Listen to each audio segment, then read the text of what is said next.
Face aux nombreux problèmes de foncier de plus en plus récurrents auxquels sont confrontés les producteurs agricoles, notamment ceux qui exploitent des terres louées, de nombreux cas de déguerpissement précoce compromettent leur activité et leur investissement.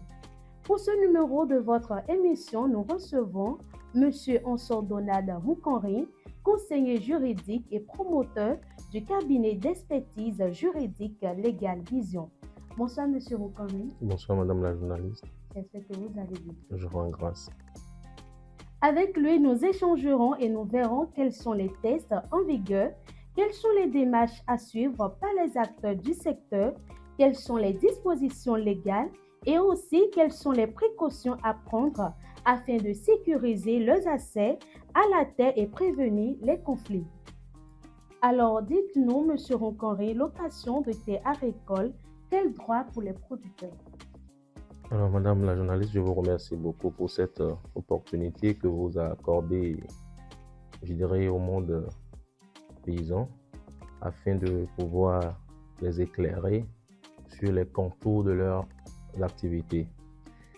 En fait, nous pensons que cette situation que vous venez en quelque sorte d'introduire tire son origine de l'ignorance des paysans.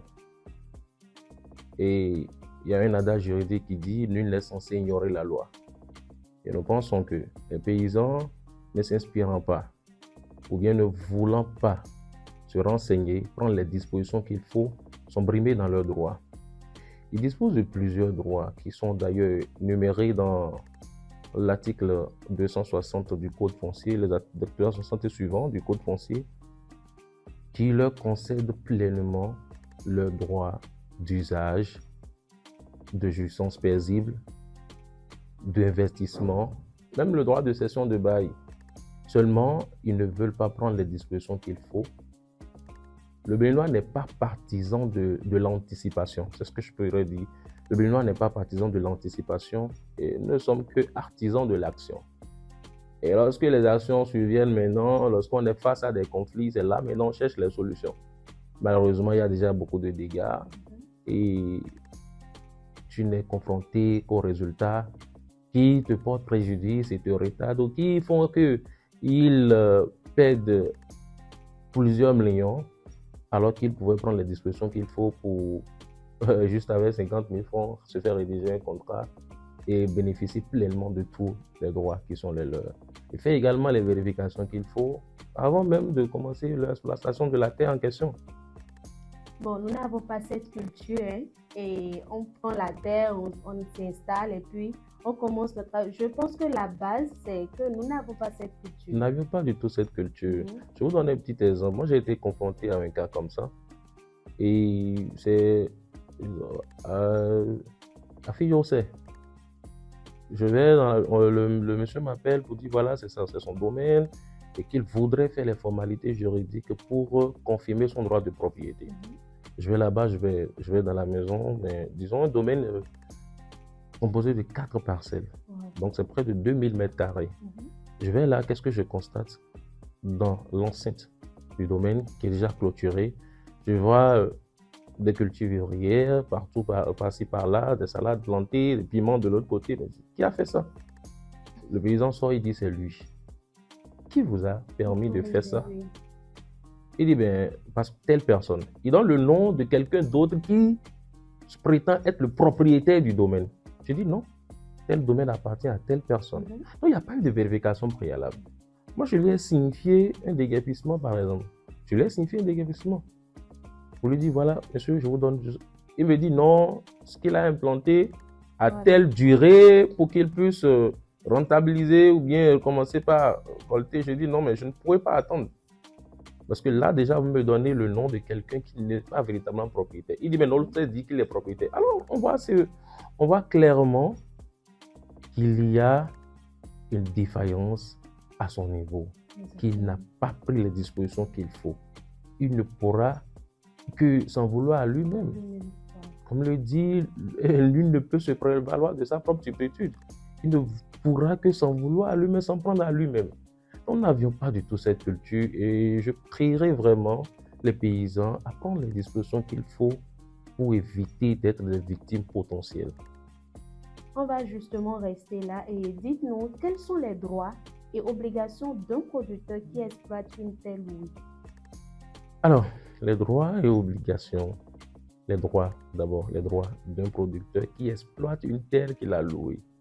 Il jouit de plusieurs droits. Déjà, ces droits-là, je pense que de façon courante, tout le monde, on sait.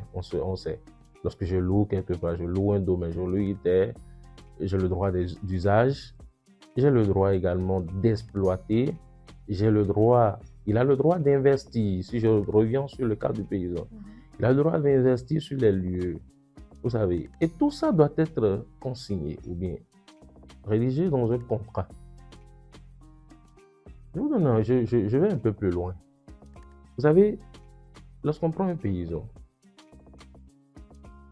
le type de contrat même qu'il doit signer pour bénéficier de ce droit-là, le droit qui découle du contrat, ça doit tenir même compte de ce qu'il veut implanter sur la terre, la durée que ça prend avant de pouvoir devenir une culture qu'il va, disons, vendre.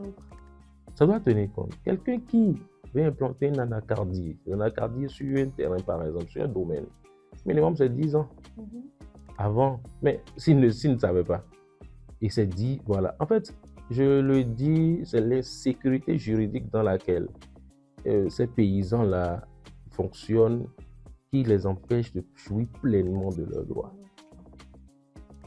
Vous voyez un peu. Les obligations qui sont les leurs, c'est d'exploiter la terre en tant que le propriétaire, de faire tout possible pour ne pas, disons, porter préjudice. Parce que vous savez, la terre qui est là a certaines vertus. Oui.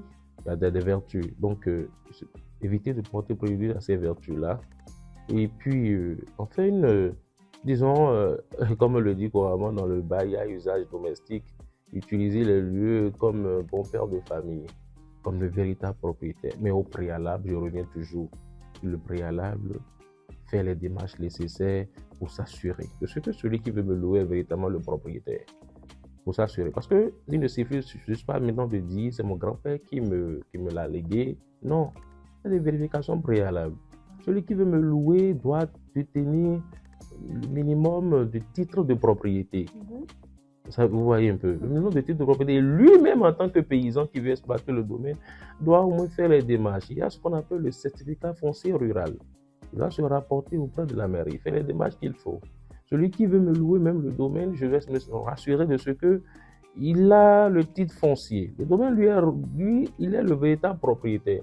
Il y a ces démarches qu'on ne fait pas, qu'on ne mène, que le paysan ne veut pas mener. Mais lui, en soi, en fait, le paysan en soi ne peut pas savoir. Mais il faut se rapprocher des professionnels du droit pour demander, voilà, je vais faire telle activité, oui, je veux exploiter telle chose, je voudrais, en tant que conseiller juridique, en tant que notaire ou bien en tant que huissier, tout ça. Vous prenez les dispositions qu'il faut en tant qu'avocat également, vous m'aidez, vous surveillez pour moi, parce que, comme je l'avais dit tantôt, à défaut d'éviter, ou bien ne pas vouloir dépenser 50 000 francs, 100 000 francs ou 200 000, ça dépendra du coût fixé par le professionnel du droit, pour sécuriser, pour faire un investissement sécurisé, vous allez vous retrouver à perdre des centaines de milliers, des millions, pourquoi pas. Oui, exactement. Voilà.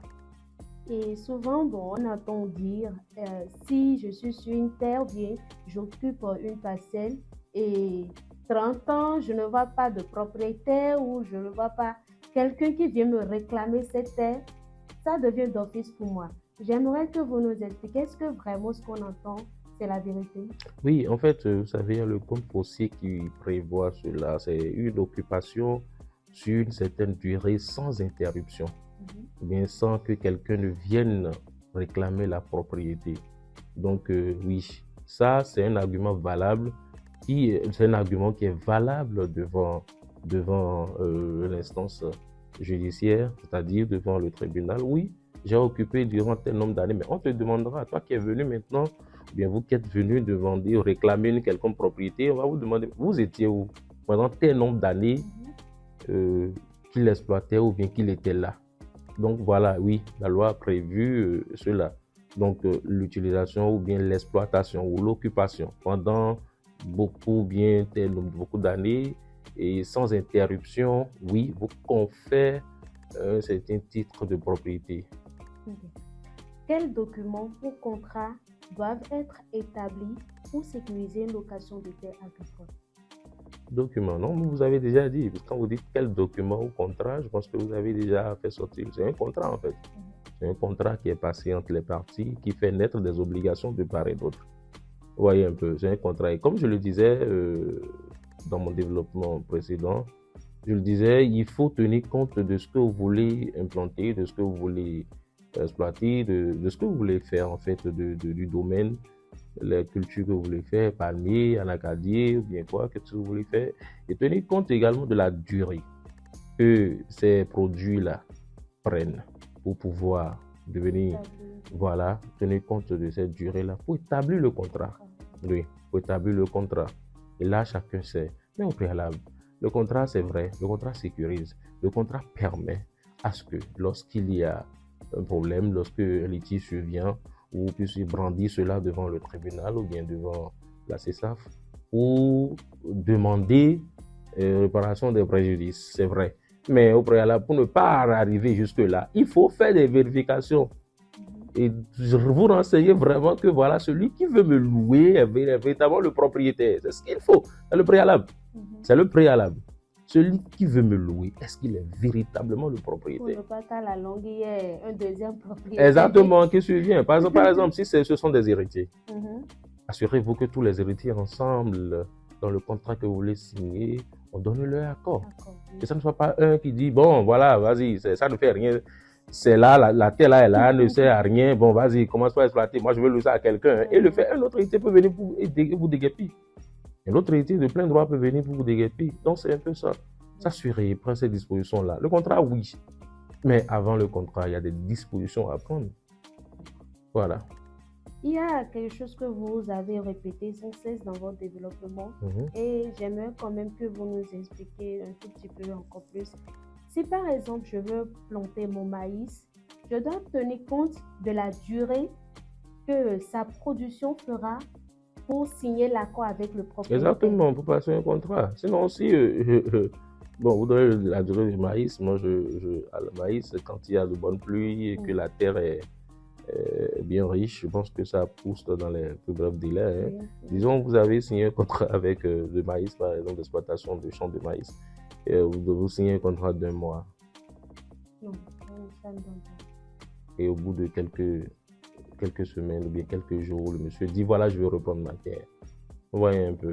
Donc oui, forcément, vous êtes allé au bas niveau pour donner un exemple de maïs, je comprends. Mais si nous allons plus loin, je vous ai donné l'exemple de l'anacardie récemment, tout dernièrement, tout de suite là.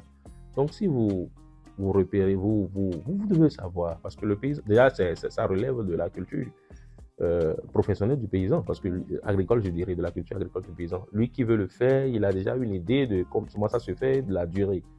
Il informe alors son conseil pour dire voilà, c'est telle chose que je veux faire. Ça va me prendre telle durée. Ah d'accord. Ok, si ça va prendre telle durée, nous allons donner une certaine marge dans le contrat et signer. Donc c'est un peu ça. Et si je veux jouer à la personne rusée avec le proprio et j'avais dit je veux occuper votre terre pour 2 ans.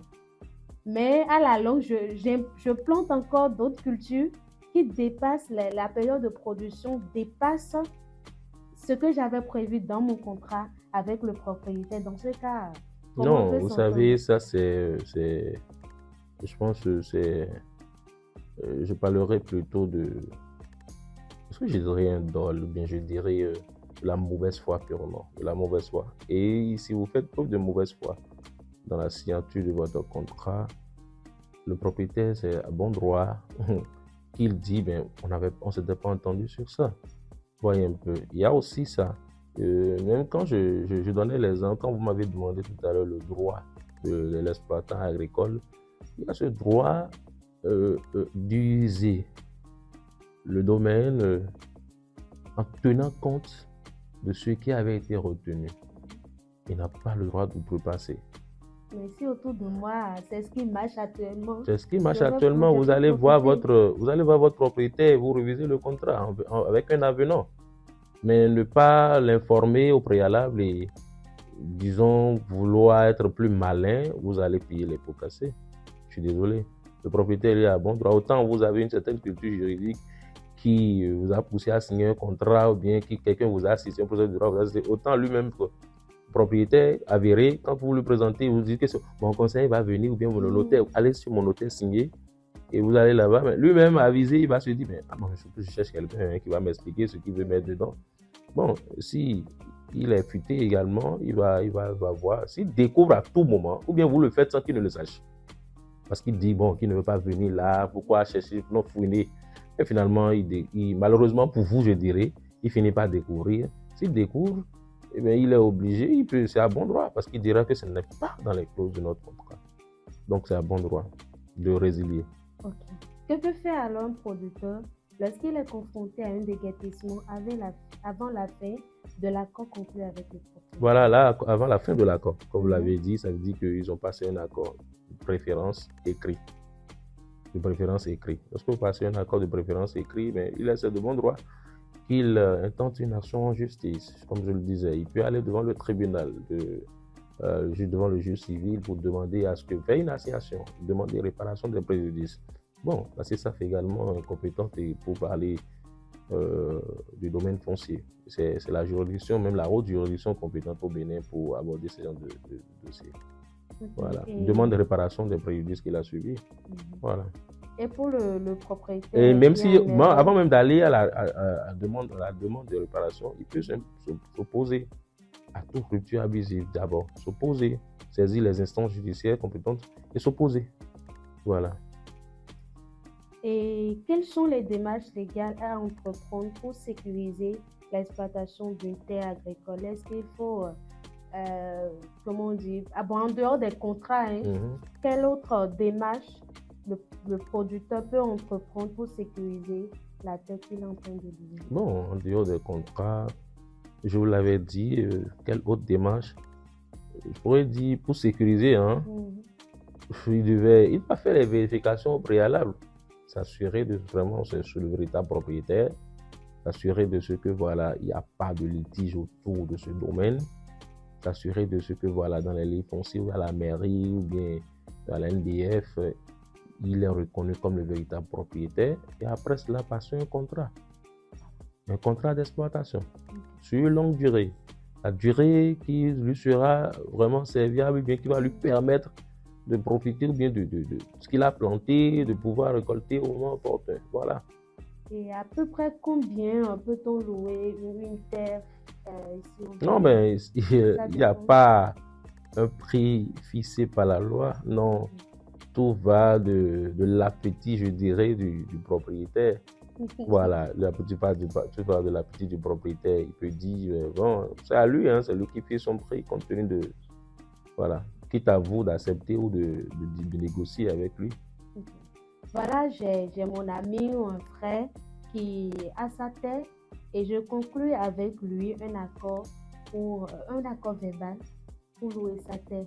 Et voilà, les conflits sont là, j'amène le problème devant les juridictions. En ce moment, est-ce que j'aurais raison ou j'aurais tort? Non, déjà, l'accord verbal en soi, ça dépend de la bonne foi de l'autre. Et déjà qu'il vous crée des problèmes comme ça, vous ne pouvez pas vous cantonner ou bien être sûr de ce qu'il fera preuve de bonne foi devant la juridiction. Donc l'accord verbal ne vous protège en rien. Ça ne vous protège en rien. Si devant le ami, même si c'est... Ah ben, s'il était vraiment votre ami, il n'allait pas vous créer des ennuis jusqu'à ce que vous vous retrouviez devant le tribunal. Non.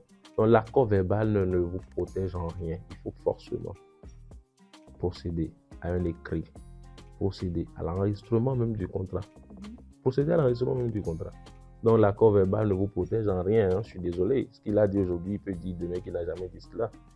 Quand on va devant les juridictions, quand les intérêts sont en jeu, eh bien, tout le monde devient un petit Satan.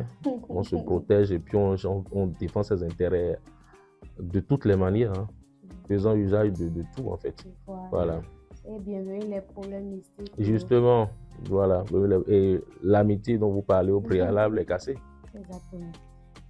Il y a par exemple des fois, nous rencontrons des producteurs qui nous disent que on s'est entendu, j'occupe la terre, mais du jour au lendemain, il vient me voir et demande à occuper juste un petit espace sur la terre qu'il me loue. Tout ça. Et il peut construire quelque chose là-dessus rapidement et autres. Dans ce cas, comment peut-on procéder? Non, si éventuellement au préalable, vous avez déjà établi un contrat, le contrat va préciser. Il y a un article forcément qui va préciser les dimensions de la terre qu'on vous demande, que vous louez. La superficie, je dirais, de la terre que vous louez, que vous voulez exploiter. Alors, s'il vient maintenant et demande qu'il va prendre une portion de cette superficie, non, c'est à vous de vous opposer. On ne s'était pas entendu sur ça. Je suis désolé, je ne sais pas ce qu'on s'est dit, c'était dit. Voilà, donc c'est lui maintenant qui veut, disons, de façon malicieuse, vous chercher des ennuis. Est-ce que vous avez déjà un contrat rédigé? Vous ne voyez pas que ça vous protège en tant que paysan? Voilà, ça vous protège. Vous lui brandissez le contrat et puis lui-même il se calme. S'il cherche à le faire autrement, ben, ce seront des poursuites à son encontre. Même s'il est le propriétaire? Non, s'il est le propriétaire, déjà que vous avez passé un contrat qu'il a loué et qu'il prend de l'argent, vous êtes vous maintenant le propriétaire.